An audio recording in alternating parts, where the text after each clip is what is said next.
네, 시청자 여러분 안녕하십니까? 전국 9개 민영 방송이 공동으로 마련하는 특별 대담 진행을 맡은 이재용입니다. 2020년 이제 나흘밖에 남지 않았습니다.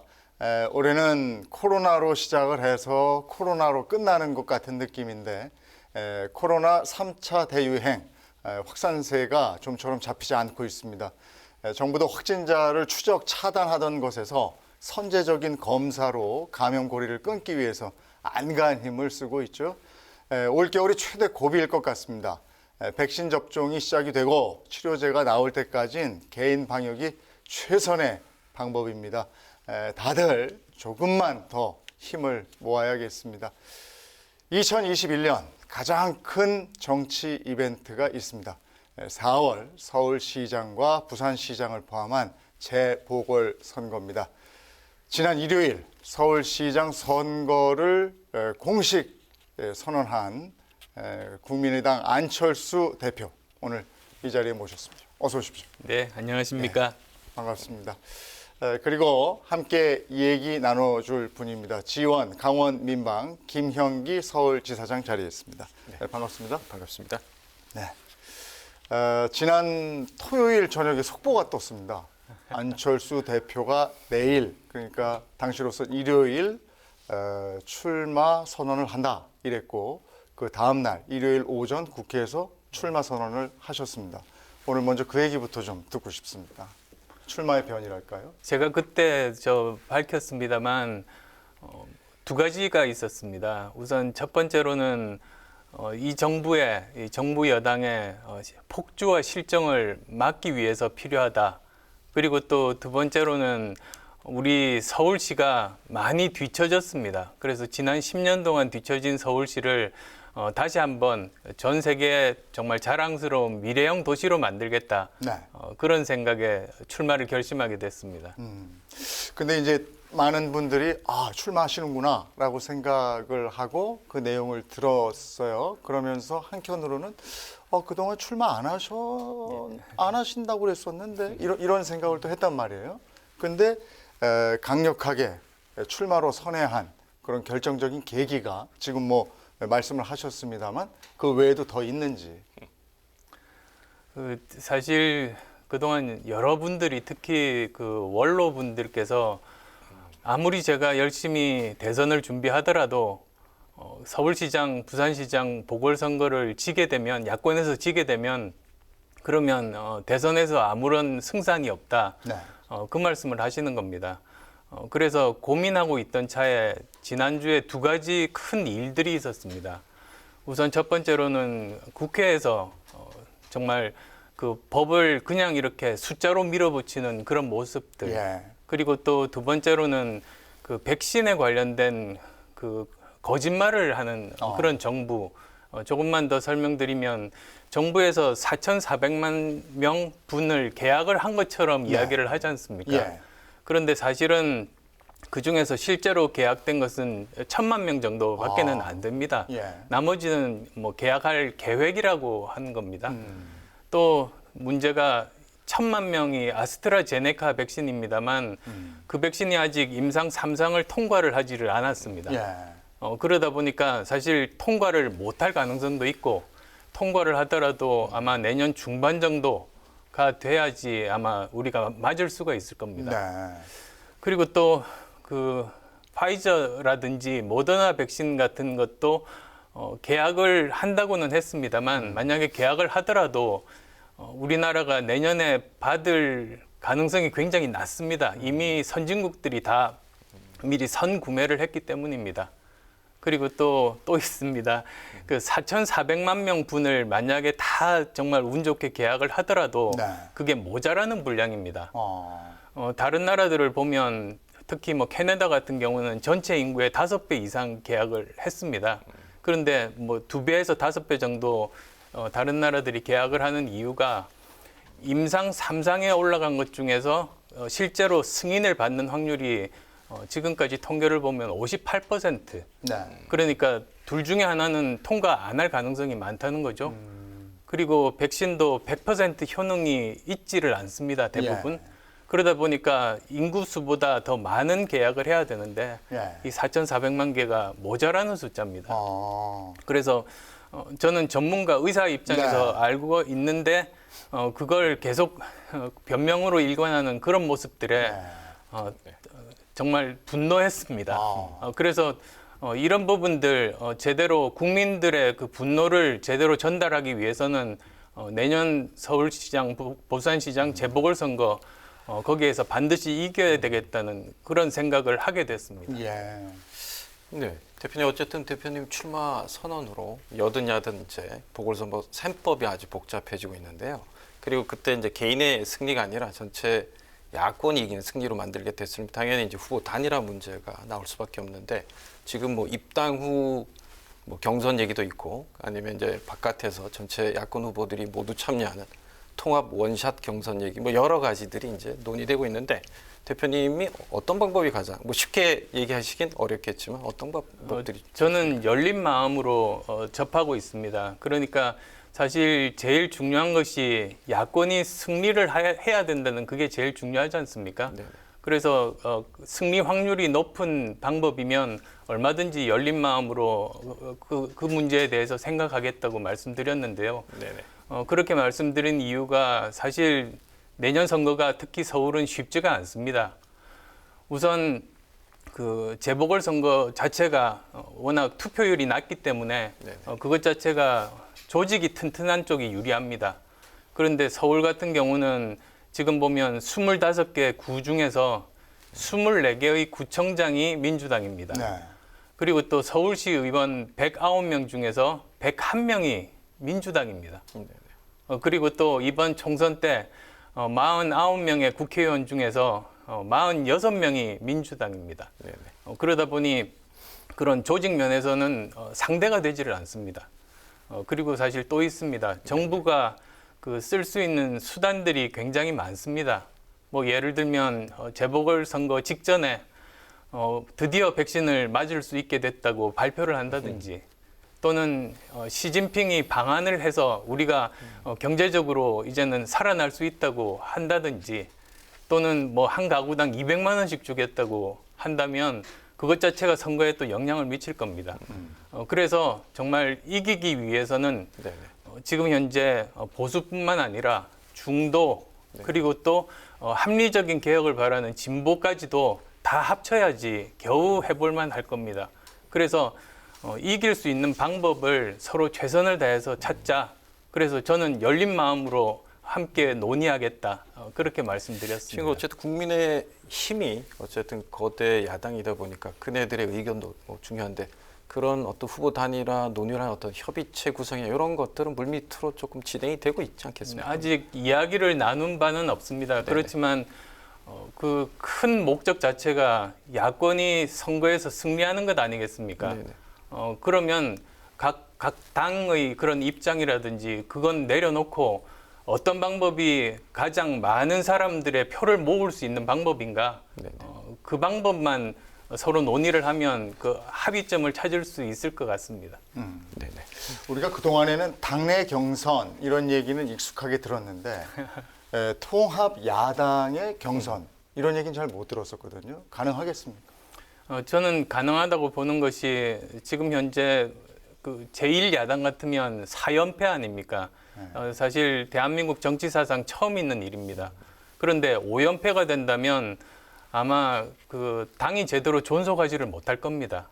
그래서도 위기감을 느끼고 정말 이번만은 그 야권 전체가 모여서 이겨보자 그런 의견들이 그 당내에 굉장히 많습니다.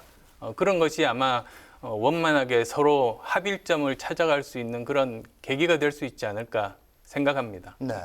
또 안철수 대표께서 서울시장 그 선거에 출마를 한다 이렇게 선언을 하시면서 그렇다면 국민의힘하고 국민의당이 통합하는 건가 이런 또 생각을 하는 분들도 계시거든요.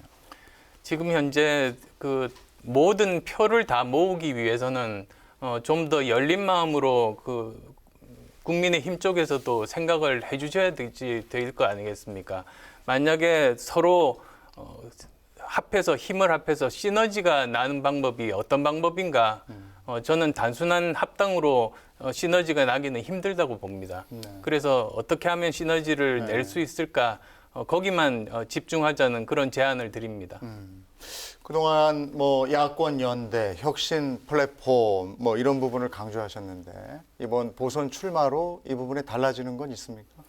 오히려 더 중요성이 강화됐다고 말씀드리겠습니다. 네. 제가 그 혁신 플랫폼이라고 말씀드렸을 때 중요한 점이 두 가지가 있었습니다. 우선 첫 번째가 그 단순히 국민의힘뿐만 아니라 중도와 합리적인 진보까지도 함께 모일 수 있는 그런 장을 만들자는 것이었습니다.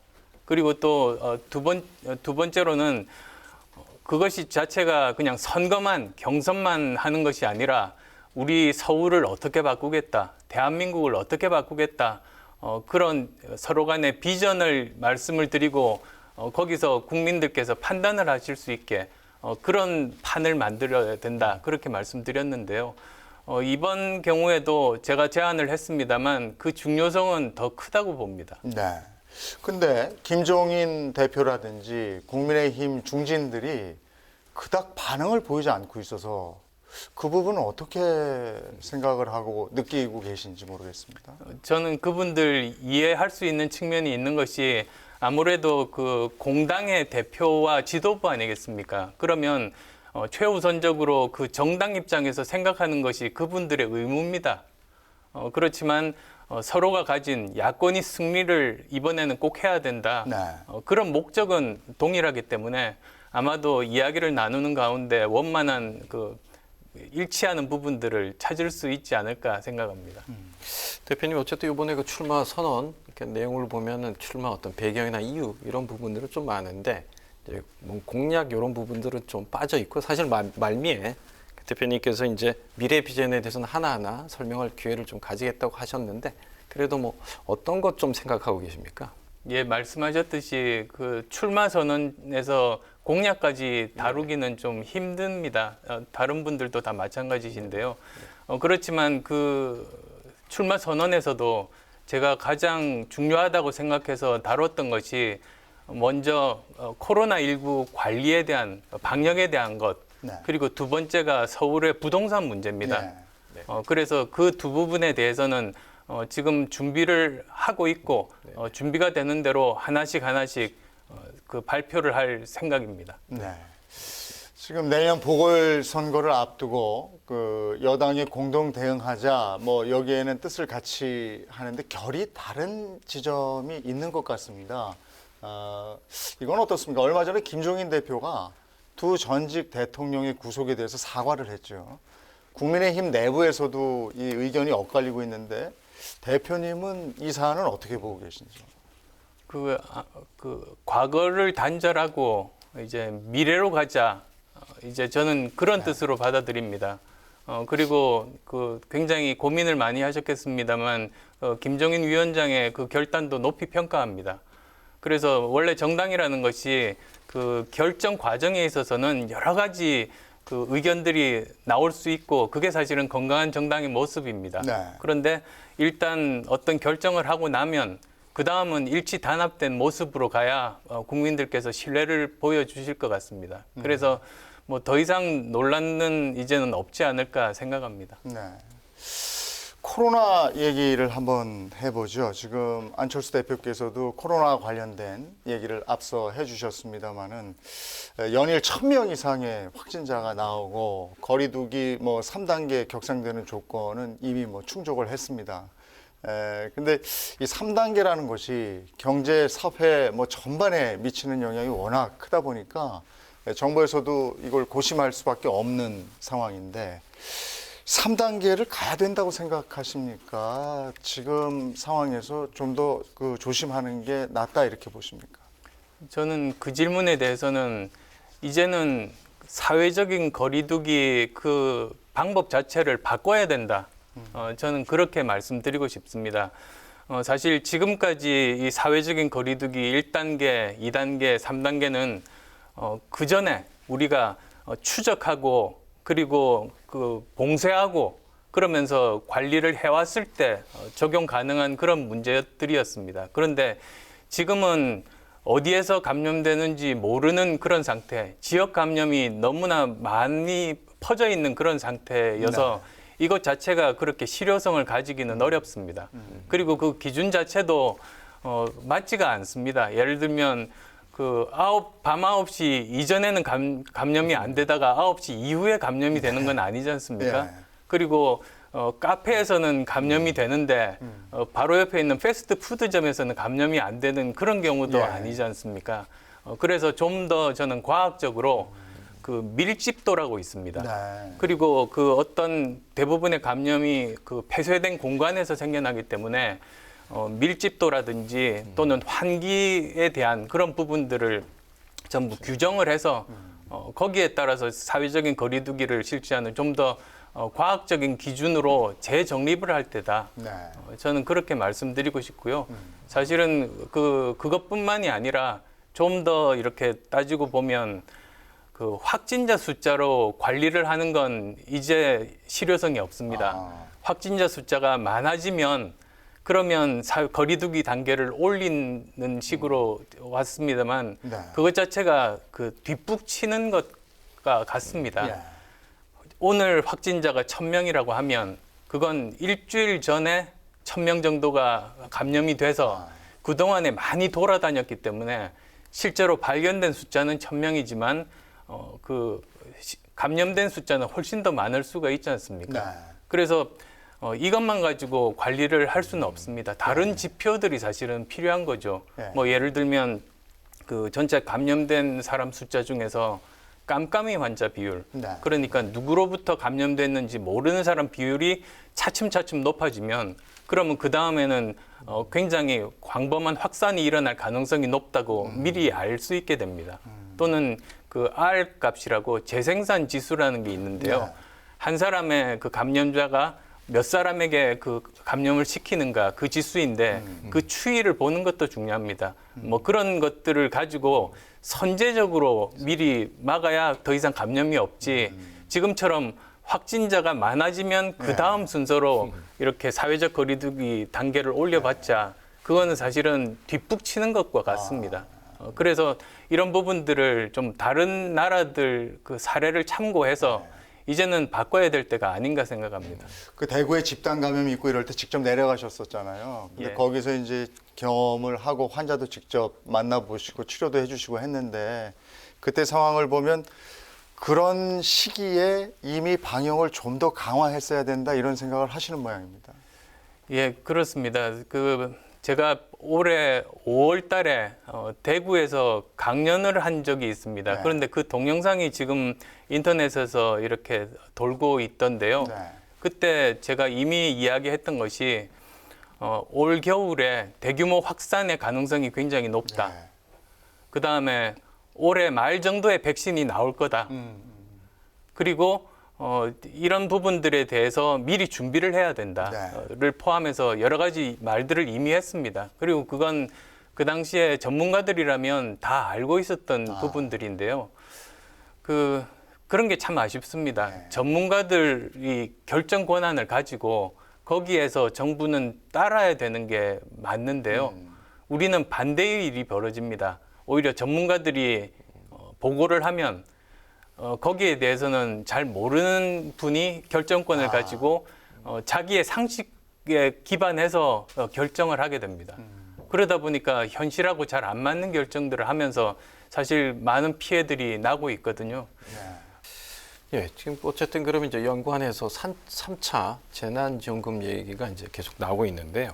일단은 대표님은 3차 재난지원금 지급에서는 찬성을 하시는지? 네, 그다음에- 지급에 찬성을 합니다. 그런데 단 정말로 힘든 분들에게 도와드려야 됩니다. 그건 제가 1차 재난지원금, 2차, 네네. 3차까지 일관되게 제가 말씀드리고 있는 사안입니다. 제가 올 초입니다. 1차 재난지원금을 어려운 분들께 나눠드리자고 했던 이유는 이렇습니다. 그 당시에 또 사실은 뭐 많이 퍼져 있어서 코로나에 대한 공포심이 많았던 때였지만 네. 아마도 대규모 확산이 그 다음에 또 언젠가는 올 거라는 생각을 많이 했습니다. 그러면 더 많은 자금이 필요하고 그리고 또 재난이라는 게 코로나19 말고도 올해 여름이었습니다만 아주 극심한 폭우, 그리고 또 겨울이 되면 정말 역사상 없었던 최대의 폭설 또는 커다란 산불, 이런 것들이 다 일어날 가능성들이 있습니다. 그러니까 미리 재정은 축적해 놓고 지금 쓸 수 있다고 다 써버리는 것이 아니라 재정을 가지고 그런 만약의 사태들에 계속 대비를 하고 그렇게 해야만 됩니다. 그렇게 하다 보면 정말로 필요한 분들, 정말 그 물에 빠진 분들부터 먼저 구하는 식으로 이런 그 재난지원금을 쓰는 게 맞다고 생각합니다. 그러면 지금 기준이나 규모 범위에 대해서는 좀 아쉽다 이렇게 생각을 하시는 건가요? 네, 그래서 계속 지속적으로 정부에 이야기를 했습니다. 사실 그 야당의 역할이라는 것 자체가 정부 여당을 무조건 뭐 잘한 일이든 못한 일이든 비판하는 게 야당의 역할이 아니지 않습니까?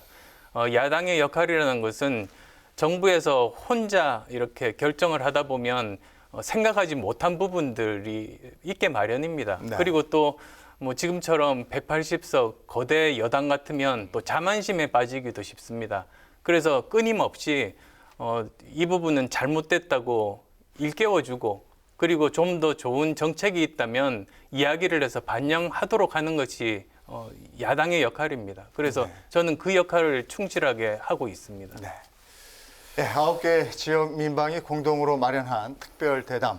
오늘은 안철수 국민의당 대표와 얘기를 나누고 있습니다. 지금 이제 대표님 얘기를 들으면서, 그리고 앞서 출마 선언부터 이렇게 쭉 얘기를 들어보면, 안철수 대표님의 워딩이나 발언이 세졌구나. 이런 얘기를, 이런 생각을 하게 됩니다. 주변에서 그런 얘기 좀 듣지 않으십니까?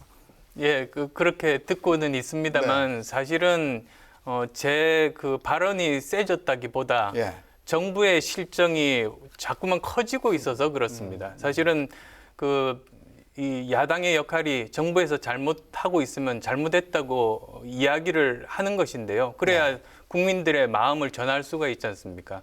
그런데 실정이 점점 더 커지고 있는데도 비판의 수위가 똑같을 수는 없습니다. 거기에 따라서 사실은 커지는 겁니다. 예. 거기다가 또 야당의 숫자도 안철수 대표의 워딩을 세게 하는 원인인 것 같습니다. 왜냐하면 지금 국민의당 국회의원이 3명이죠. 예. 예. 이런 표현 어떨지 모르겠습니다. 많이 사실 20대 비교하면 쪼그라든 형편입니다. 그래서 아마 더 그 역할의 한계도 느끼실 것 같습니다. 어떻습니까? 직접 느끼시기에. 여러 가지 뭐 한계점도 분명히 있습니다만 저희는 나름대로 최선을 다하고 있습니다. 그러니까 지금 국회에서 의석보다도 훨씬 더 중요한 것은 민심 아니겠습니까? 그래서 아무리 야당이 전체 의석이 작다고 해도 국민의 민심이 지금 여당이 많은 문제점이 있다. 그러면 야당으로 국민의 힘이 쏠리게 마련입니다. 그리고 저희가 의석수가 상대적으로 작습니다만 저희 정당 지지율이 7에서 8% 정도 됩니다. 지금 현재 제1야당의 지지율이 그렇게 높지가 않은 상황에서 저희들의 역할이 또 굉장히 크다고 저는 봅니다. 그래서 지금 국민들께서 이렇게 믿어주시는 만큼 최선을 다해서 야당 역할을 하고 있습니다. 그 대표님 모셔놓고 뭐 윤석열 총장 얘기해서 조금 모양이 그렇긴 한데, 최근에 어떤 검찰개혁 흐름 속에서 그 윤석열 총장의 어떤 급상승하는 모습이 저 과거에 그 안철수 현상 2020년 버전이다, 이런 표현도 좀 나오고 있는데요. 그 닮은 점이 좀 있다고 그렇게 많이 얘기를 하는데, 그 대표님 보시기에는 어떻게 닮고 그다음에 그분의 향후 행보에 대해서는 어떻게 좀 이렇게 전망하고 계세요? 예, 뭐 비슷한 점도 있고 그 다른 점도 있지 않겠습니까? 네네. 지금 현재 정치에 대한 그 여러 가지 불만이 많고 그걸 제대로 야당이 받쳐주지 못할 때 그때 그 믿고 의지할 사람이 필요합니다. 그래서도 그 윤석열 총장에 대해서 지금 국민적인 지지가 모인다고 생각합니다. 그리고 또 다른 점이라고 하면 저는 그 개혁과 미래를 상징했습니다. 거기에 대한 열망이 저한테 투영이 됐던 것이고, 지금 현재 윤석열 총장은 많은 국민들이 바라는 그 법치 그리고 또 공정 그런 정말로 민주사회에서 중요한 화두들에 대한 그 결핍감이 아마도 윤석열 총장에 몰려 있는 것 같습니다. 네. 그래서 이런 부분들에 대해서 제대로 인식을 하고 그 역할을 하시지 않을까 기대합니다. 안철수 대표 하면 우리가 의사로 또 성공한 기업가로 이렇게 많이 알고 있잖아요. 근데 지난 세월 또 정치인으로서 활동을 해오셨습니다. 예. 어떻습니까? 정치인으로 쭉 그 활동을 해오시면서 뭐 후회 같은 것도 있으실 수 있고, 아 이런 점은 참 내가 잘하고 있구나 하는 것도 있으실 수 있고, 어떻습니까? 솔직히 힘든 과정이긴 합니다만 보람은 굉장히 큽니다. 예전에 제가 했었던 일들을 보면 의사 그리고 IT 전문가 또 벤처 기업가 경영인 그리고 또 교수를 했습니다만 그 직업들 군들 가운데 어떤 연결고리는 별로 없었습니다. 좀 단절이 됐었습니다. 따로 정말 밑바닥부터 시작해서 그 분야에서 나름대로 어떤 성과를 만들어내고 그랬었습니다. 그런데 정치를 하면서 제가 했던 이 모든 경험들이 모두 다 정말로 필요한 경험들이었습니다. 네. 우리나라에서 정말로 중요한 그 의료라든지 또 그 경제 분야, 경영 분야라든지 또 미래를 위한 IT에 대한 분야 그리고 또 학교 교육 현장에서의 여러 가지 문제점들을 모두 다 그냥 공부가 아니라 실제 현장에서 보고 느낀 것들 그것이 지금 일을 하는데 정말 많은 도움이 돼서 정말 감사한 마음입니다. 현장 경험을 통해서 정치 일선에서 그게 활용이 다 되는군요. 예, 그렇습니다. 예. 대표님은 그동안 중앙 정치에 대한 발언, 뭐 이런저런 얘기 많이 하셨고, 그런데 균형 발전이라든지 아니면 지역 발전에 대한 얘기는 조금 생소해서 거기에 대해서는 어떻게 생각을 하시는지 그것도 한번 여쭤보고 싶습니다. 예, 저는 이미 지난 대선이라든지 여러 선거들을 치르면서 지역 공약들을 세심하게 발표를 한 바가 있습니다. 그리고 저는 정말 지역 발전에 대한 그런 철학을 가지고 있습니다. 미국 경우를 한번 예를 들어보면 어떤 IT 분야에서 굉장히 큰 회사가 최근에 그 어떤 조그만 주에 옮겨갔습니다. 그런데 그러다 보니까 기업이 옮겨가니까 거기에 정말로 많은 일자리들이 생기고 경제가 활성화되고 그 지역이 살아났습니다. 네. 그리고 그 근본적인 이유가 그 주가 자체적으로 그 세금을 면제를 해주고 그리고 또 주가 가지고 있는 땅을 무상 임대를 해주고 그럴 결정권을 가지고 있었다는 겁니다. 네. 그런데 우리나라 그 지방자치에서 가장 큰 문제가 우리나라 지방자치단체는 그런 권한이 없습니다. 그래서 정말로 중요한 그 지방자치를 위해서 정말로 중요한 포인트는 이 지방정부들이 그 입법 권한 그리고 재정 권한, 조직 권한을 다 가져야만 제대로 기능을 할 수가 있고 그리고 또 좋은 기업들을 자기 나름대로 경쟁해서 유치하면서 그 지역을 살릴 수 있는 것 아니겠습니까? 방금 얘기했듯이 지역 균형 발전을 위해서 이제 뭐 해야 될 과제는 무수히 많을 겁니다. 근데 그 굳이 우선순위를 매기려면은 아까 입법 자치권 얘기도 하셨는데 요거가 가장 먼저 좀 이루어져야 된다. 균형 발전을 위해서 어떤 걸 좀 얘기할 수 있겠습니까? 지금 현재 그 사실상 제대로 된 지방자치가 아니지 않습니까? 지방에서 지방정부가 어떤 일을 하려고 결심을 한다고 해도 재정이 부족하기 때문에 중앙정부에 가서 승인을 받아가지고 옵니다. 중앙정부에서 거절하면 그 사업을 못하는 겁니다. 그러다 보니 제대로 된 지방자치가 될 수가 없습니다. 그래서 지금 현재 물론 가장 근본적으로는 그 개헌을 할 때 지방자치에 대한 명시가 필요합니다. 그러면 가장 중요한 근거가 되는 것 아니겠습니까? 그렇지만 그전에도 할 수 있는 부분들이 많습니다. 재정 권한을 조금씩 최대한 지금 허용하는 범위에서 이양을 하고 그리고 또 그런 법적인 권한도 이양을 하고 이런 노력들이 꼭 필요한데 이번 정부는 지방자치에 대한 철학이 저는 없다고 봅니다. 이런 부분들도 제대로 될 수 있도록 최선을 다하겠습니다. 대표님 마라톤 좋아하시잖아요. 예. 예. 지난 4월 총선 앞두고도 마라톤 하셨고, 그래서 이제 쭉 전국을 돌면서 세종시에 도착을 해서 세종이 진정한 행정 수도로 거듭나는 것이 지방자치의 완성이다, 이렇게 강조를 하셨습니다. 여당이 추진하고 있는 행정 수도 완성, 이거 어떻게 보십니까? 한마디로 내용이 없고 약속을 지킬지 믿음이 가지를 않습니다. 사실 제가 저 행정 수도 부분은 제 대선 공약이기도 했습니다. 그런데 그게 이루어지기 위해서는 개헌이 필요합니다. 그런데 그것 없이 무조건 할 수 있다면서 지금 여당에서 선거를 위해서 선심성으로 지금 던지고 있는데 그것 자체가 한계가 있습니다. 개헌이 안 되면. 그리고 또 거기에 대해서 지금까지 약속을 지키지 않았기 때문에 도대체 이것이 과연 나중에 선거가 끝나고 나서 약속을 지킬 수 있을지 네. 그런 부분들에 대해서 믿음이 가지 않습니다. 네. 그런데 그래도 지금 여당이 추진하고 있는 그런 균형 발전에 대한 생각이나 플랜과 대표님의 생각과 또 이렇게 합치되는 점은 없습니까? 이번 서울시장, 부산시장 재보궐선거를 보시면 네.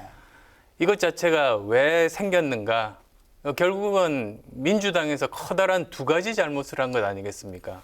우선 첫 번째는 전임 시장들의 성추행 문제 때문에 이번 재보궐선거를 하게 된 겁니다. 네. 그래서 정말 거의 1,000억 이상의 그런 돈을 쓰게 만든 그런 겁니다. 네. 그리고 또 두 번째로는 헌법에 해당하는 정당에서는 당헌이라고 있습니다. 네. 민주당 당헌에 분명히 자기들이 잘못했으면 재보궐선거 후보를 내지 않는다고 했던 것을 예. 뭐 절차도 엉터리로 해서 그걸 또 바꿨습니다. 국민과의 약속을 저버린 거죠. 그러면 그런 중요한 그런 실수와 약속을 위반했는데 그러면 그 다음에 그 당에서 하는 말들을 믿을 수가 있겠습니까? 공약을 믿을 수가 있겠습니까? 저는 근본적으로 그런 문제점을 제기합니다. 그러니까 그게 이제 국가 균형 발전 정책이 말씀하셨듯이 이제 정권에 따라 좀 부침이 있습니다. 그래서 노무현 정부 때는 좀 첫발을 내디뎠고 그다음에 이후에 이명박 정권이나 이제 박근혜 정부 때는 조금 주춤했던 것도 사실이고 이 정부에서는 이제 다시 추진하겠다고 하는데 이제 신뢰를 못 주신다고 하셨는데 이렇게 정권이 오감에 따라서 이렇게 부침이 심한데 또 정부가 또 바뀌면 그게 뒤집어질 가능성도 있는가요? 어떻게 보십니까? 그래서 우리나라가 장기 계획이 세워지지가 않지 않습니까? 네네. 정부가 바뀔 때마다 바뀌면 정말 중장기적으로 필요한 부분들은 그냥 표류하게 됩니다. 예를 들면 교육 개혁을 한번 예를 들어보겠습니다. 교육 개혁 같은 그런 경우에는 핀란드 같은 경우에 효과 나기까지 20년이 걸렸습니다. 20년 동안 정권이 바뀌었지만 일관성 있게 다른 정권에서도 그게 유지가 됐습니다. 왜냐? 그건 사회적인 서로 대타협을 하고 나서 시작했기 때문입니다. 그래서 저도 지금 이런 커다란 정말 중요한 지방에 대한 발전 문제라든지 뭐 교육 개혁이라든지 이런 문제들에 대해서는 사회적인 대타협을 하는 것이 저는 중요하다고 봅니다. 그래서 정치권에서 모든 관계자들, 그 다음에 또 그 해당 분야에 대한 전문가들, 그리고 그 지역의 주민들, 그리고 또 다른 뭐 여러 가지 교육 같으면 학부모들까지 포함해서 모두 다 모여서 약속을 하는 겁니다. 그리고 저는 10년 동안 계획을 서로 대타협하는 게 필요하다고 보는 입장입니다. 그렇게 약속을 하면 정권이 바뀌더라도 그건 지킬 수 있을 것 아니겠습니까? 그리고 이런 것을 그냥 일회성으로 하는 것이 아니라 매년 하는 겁니다. 매년 향후 10년 계획을 합의를 하고 세운다면 어떤 일이 벌어지는가? 우선 올해 만약에 그런 사회적인 대타협을 했다면 2030년까지 계획은 서로 합의가 되는 것 아닙니까? 내년에 합의를 하면 2021년부터 2031년까지 그러니까 기존 계획의 1년을 더 보탭니다. 그렇게 매년 합의를 하다 보면 이게 마치 그 영어 표현으로 롤링 플랜이라고 합니다. 이렇게 연결이 되면서 계속 지속적으로 그게 뭐 20년, 30년 할 수가 있는 그런 방법입니다. 저는 지금이라도 우리나라가 한 단계 발전하기 위해서는 이제는 사회적인 대타협에 성공하는 것이 하나라도 필요하다고 보는 입장인데요. 저는 그 지방 균형 발전을 위해서 이 부분에 대해서 사회적인 대타협을 먼저 할 수 있다 하는 것이 필요하다고 그렇게 생각합니다.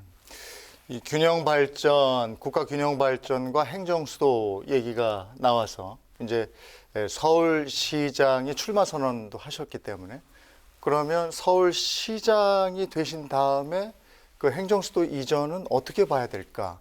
이 부분이 또 이제 궁금해지거든요. 개헌이 정말로 중요한 기반이라고 말씀드렸지 않습니까? 그리고 사실은 개헌이 이루어지려면 그 국민들의 동의가 있어야 됩니다. 그리고 그래서 그 개헌을 이루는 과정에서 국민들이 합의가 이루어지는 부분들, 합의를 이루어 가면서 그런 개헌의 내용들이 나오게 됩니다. 그런 과정을 통해서 그 방향이 정해지고 합의가 이루어질 거라고 생각합니다. 이건 이제 얘기가 국회까지 다 이전을 한다. 이렇게 돼 있어서 많은 분들이 진짜 가는 건가 이런 생각도 하거든요. 그런 것에 대한 생각은 어떻습니까? 어느 정도까지 가야 되는 겁니까? 그러니까 그 헌법에 그런 뭐 행정수도에 대한 부분들이 있어야만 가능한 부분들이 있지 않습니까? 그래서 지금 현재는 지금 법이 허용하는 한도 내에서 이전할 수 있는 부분들을 이전을 한다는 것인데 그 한계가 있습니다, 분명히. 그래서 그 이상 이제 여러 가지 진행을 하기 위해서는 그 국민적인 합의를 통한 개헌이 필요하다는 말씀입니다. 지난 11월에 총리실 김해 신공항 검증위원회에서 김해 신공항 검증 결과를 발표했습니다. 근본적 검토가 필요하다. 김해 신공항은 동남권 관문 공항으로 역할하기 어렵다. 뭐 이런 결론을 냈는데 동남권 신공항은 이제는 지역의 문제라기보다는 어떻게 보면은 중앙 정치의 한 가운데 서 있는 그런 모양새입니다. 그 안 대표께서는 검증위 활동이 절차상에 문제가 있다 이렇게 반대 입장을 내셨거든요. 아직도 확고하십니까? 그 절차상에 문제가 있는 것을 바로잡아야 된다고 말씀드린 이유가 예. 절차에 문제가 있으면 또 언제든 뒤집힐 수 있습니다. 그럴 때 최대의 피해자는 그 지역 주민이 됩니다.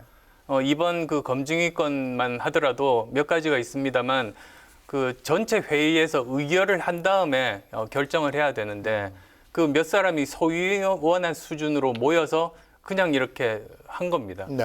그런 것이 나중에 문제가 되면 지역 주민들의 피해가 크지 않습니까? 예. 그래서 제대로 절차를 밟는 것이 중요하다. 예. 그런 말씀입니다. 예. 그 국민의당 이태규 의원도 감사원 공익감사 청구를 검토 중이라고 들었습니다. 예, 그게 바로 지역 주민들이 결국은 최대의 피해자가 되는 것을 막기 위해서 예. 그런 그 과정들을 거쳐서 검증을 해야 된다는 말씀을 드렸습니다. 네. 그다음에 조금 얘기를 봐. 지자체 그 어떤 그 광역화 움직임이 좀 있습니다. 그래서 그 대구 경북 같은 경우 행정통합 추진을 위해서 관련 공론화위원회를 출범시켰고 그다음에 광주 전남도 행정통합을 추진하고 있습니다. 그 부울경도 이제 경제공동권에 의해서 행정통합을 추진하고 있는데 광역지자체 이런 그 행정통합 움직임에 대해서는 그 대표님께서는 어떻게 판단하십니까? 그 지역의 경제 거점이 있어야 또 그 지역 균형 발전이 된다는 차원 아니겠습니까? 그리고 그를 위해서 행정이 통합돼서 효율적으로 관리하는 것이 필요하다. 그런 원칙적인 입장에 저는 동의하는 그런 생각을 가지고 있는데요. 그런데 가장 중요한 것은 그 지역 주민들의 의사가 반영돼야 됩니다. 그래서 그 지역 주민들의 의사를 물어서 거기에 찬성을 한다면 그건 이렇게 그 진행을 할 수 있지만 이걸 그냥 위에서 정치적으로 찍어내리기 식으로 하는 것 자체는 여러 가지 문제가 많을 수 있다. 그렇게 말씀드립니다. 그 인터뷰 기사를 보니까 정부 여당이 우선순위에 놓고 해야 할 일, 여기서 연금 개혁 이런 말씀을 하셨어요. 이 연금 개혁 어떤 내용입니까? 다른 나라들은 그 연금 계획을 세울 때 100년 추계를 합니다. 네. 그래서 앞으로 100년 이후에도 제대로 지속 가능한 그런 그 연금 재정이 있다는 걸 확인을 하고 여러 가지 그다음 그 해 당해년도 계획들을 세우고 있는데요. 우리나라는 그런 계획이 없습니다. 그런데 그 20대 국회 막바지에 그 강력하게 요구를 해서 자료를 받았습니다. 그런데 그 자료를 보니까 뭐라고 돼 있냐면 100년 계획이 아니라 2088년에 재정 추계가 나온 겁니다. 그때 재정 추계를 보면 그 적자 폭이 무려 1경 7천조에 달합니다. 네. 저는 경원이라는 그런 표현이 있는 거는 그런 커다란 숫자는 제가 평생 처음 봅니다. 그 정도로 심각합니다. 그래서 지속 가능하지가 않습니다. 이대로 그냥 놔두면 우리 미래 세대들이 전부 그걸 갚아야만 됩니다. 빚을 짊어지게 됩니다. 사실 어떤 비유를 들자면 어떤 가정에서 부모들이 빚을 얻어서 마음대로 쓰다가 그걸 자식한테 갚으라고 하면 그거야말로 부모가 해서는 안 되는 일 아닙니까? 지금 여러 가지 그 국가 부채를 늘리면서 지금 현재 기성세대들이 그 혜택을 누리고 그걸 다음 세대가 갚으라고 하는 것 자체는 그건 굉장히 비도덕적이고 비윤리적이라는 그런 생각을 하고 있습니다. 그래서 이렇게 2088년까지 1경 7천조의 적자가 난다면, 누적 적자가 난다면 그러면 지금부터 그렇게 되지 않고 지속 가능한 그런 연금이 될 수 있도록 공론화를 하고 네. 그걸 고치는 것이 바람직합니다. 네. 1년이라도 늦으면 그만큼 더 고치기가 힘들게 되는 것 아니겠습니까? 우리 후손들과 나라의 미래를 위해서 연금 개혁은 지금부터 준비가 돼야 된다. 이런 말씀이신데 서울시에 대한 얘기를 안 할 수 없습니다. 네. 서울시가 가지고 있는 가장 급선무, 먼저 해결돼야 될 일들 이런 것들은 뭐가 있겠습니까? 저는 가장 큰 그 두 가지가 바로 코로나19 방역, 그 다음에 부동산 문제라고 봅니다. 예. 코로나19 방역 문제는 아마 내년 재보궐선거에서 그 당선된 시장이 나올 4월 달에도 우리나라는 거기서 벗어나지 못할 겁니다. 네. 그때도 백신을 맞지 못하고 있을 확률이 제가 보기에 굉장히 높습니다. 그래서 제가 시장이 되면 서울시에서의 그런 방역을 제대로 처음부터 잘 만들어서 모델을 만들 생각입니다. 그래서 다른 지자체들도 따라할 수 있게 그렇게 만들 구상을 가지고 있습니다. 네. 서울이 바뀌어야 대한민국이 바뀌는 것 아니겠습니까? 그리고 부동산 네. 문제 자체도 지금 현재 정부에서 계속 지속적으로 잘못된 정책들을 내놓다 보니까 24번이나 정책을 내놨습니다. 네. 24번이나 3년 반 동안 정책을 냈다는 말은 그 자체가 정책은 실패했다는 그 증거입니다. 제대로 된 정책이면 몇 개만 내놓지 그렇게 24개씩 내놓을 일이 있겠습니까? 네. 그래서 이런 문제들에 대해서도 정말로 많은 사람들이 고통을 받고 있습니다. 무주택자나 젊은 사람들은 젊은 사람대로 이제는 내 인생에서 집은 못 산다. 예. 이런 생각을 가지게 되고 집 한 채 가지고 있는 분들은 그냥 앉아서 갑자기 세금이 많아지게 됩니다. 그런데 또 집을 팔 수도 없게 만들어 놨습니다. 예. 집을 팔면 굉장히 높은 거래세 양도 차익에 대한 과세 이런 것들이 있기 때문에 결국은 또 팔지도 못하고 그렇다고 세금을 낼 돈도 없게 되는 거죠. 이런 것들을 바로잡기 위해서 저희가 아마 조만간에 네. 그 정책에 대해서 발표할 기회를 가질 겁니다. 근데 이게 또 다 중앙정부하고 협의가 되는 거라서 어떨까 싶었어요. 서울시가 자체적으로 할 수 있는 그런 여지도 굉장히 많습니다. 예. 그걸 지난 그 10년 동안 그 서울시가 해야 될 일을 안 하다 보니까 결국은 지금 이 지경까지 된 겁니다. 네. 그래서 서울시에서 바꿔나가야 될 것을 먼저 바꾸면 네. 지금보다 훨씬 더 좋은 환경을 만들 수 있다고 믿습니다. 네. 이거는 이제 대표님 나오신다니까 그 많은 분들이 궁금해해서 제가 이거는 번외 질문처럼 한번 드리는데 대표님은 지위 고하를 막론하고 존대하시잖아요. 예. 그 이게 어려서부터 몸에 배신 것 같아요. 예, 저희 부모님들께 그 상대에 대한 존중을 배웠습니다. 그러다 보니 제가 그 커서도 뭐 회사를 하면서도 또는 지금까지도 아무리 저보다 나이가 어린 사람도 존대를 하고 있습니다. 네. 뭐 유일한 예외가 제 동창들입니다만 지난번에 동창분들하고 모이는 거 봤습니다. 예, 다큐멘터리에서 저 진솔한 모습들을 보여드린 것 같은데요. 네. 아무래도 그런 자리가 제일 편하시죠? 동창들 모이고 이런 자리. 뭐 특히 동창들 중에서 고등학교 동창은 예. 뭐 서로 잘 아는 사이니까 예. 허물 없이 가식 없이 있는 말 그대로 하는 그런 사이 그렇죠. 아니겠습니까? 예.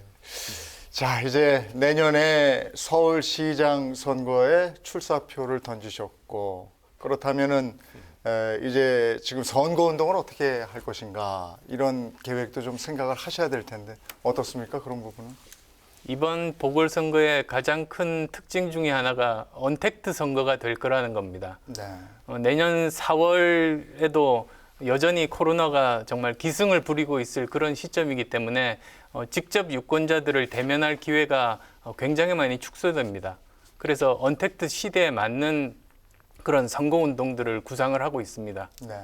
그리고 또 여러 가지 지금 지난 10년간 서울이 정말 퇴보했습니다. 다른 여러 경쟁하는 세계 도시들은 발전하고 있는데 서울은 그냥 제자리 걸음 내지는 퇴보를 하고 있기 때문에 이런 부분들에 대해서 먼저 짚어가는 것이 중요합니다. 뭐 의사들도 그러지 않습니까? 병을 제대로 진단해야지 거기에 따른 처방이 나오는 법입니다. 네. 그래서 그런 부분들을 정리해서 말씀드리고 뭐 비판만 하는 것이 아니라 이걸 고치려면 어떻게 해야 되는지 그렇게 말씀을 드릴 생각입니다. 네. 대표님의 그 인생 계획에는 대선이 포함되어 있습니까? 열심히 제가 최선을 다해서 제가 시장이 되면 그 시정을 통해서 혁신과 미래를 보여드린다면 그러면 많은 분들이 인정해 주시지 않을까 그렇게 생각합니다. 네. 마지막으로 이 질문도 한번 드려보겠습니다. 훗날 정치인 안철수라는 사람을 어떻게 느끼고 생각해 줬으면 좋으시겠습니까? 저는 미래와 혁신 그걸 평생 이루려고 노력한 정치인 그렇게 기억되기를 바랍니다.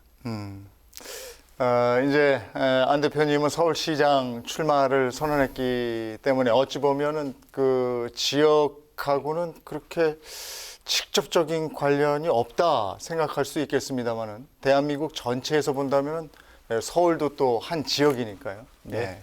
안철수 대표의 국가 균형 발전에 대한 의견을 듣는 오늘 그런 좋은 기회였지 않나 싶습니다.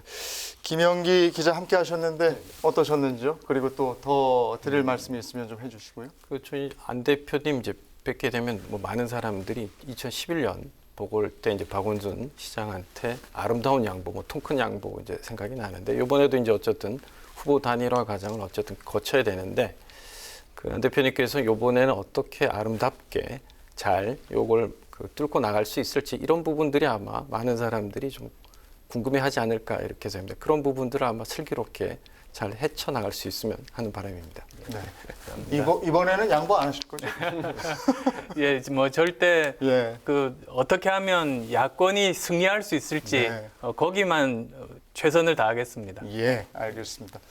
9개 지역 민방위 공동으로 제작하는 특별 대담 안철수 국민의당 대표 모시고 이런저런 얘기 나눠봤습니다. 여러 가지로 바쁘실 텐데 오늘 함께해 주셔서 정말 고맙습니다. 예. 감사합니다. 김영기 기자도 오늘 함께해 주셔서 대단히 고맙습니다. 예, 올 연말 여느 해와 다른 분위기죠.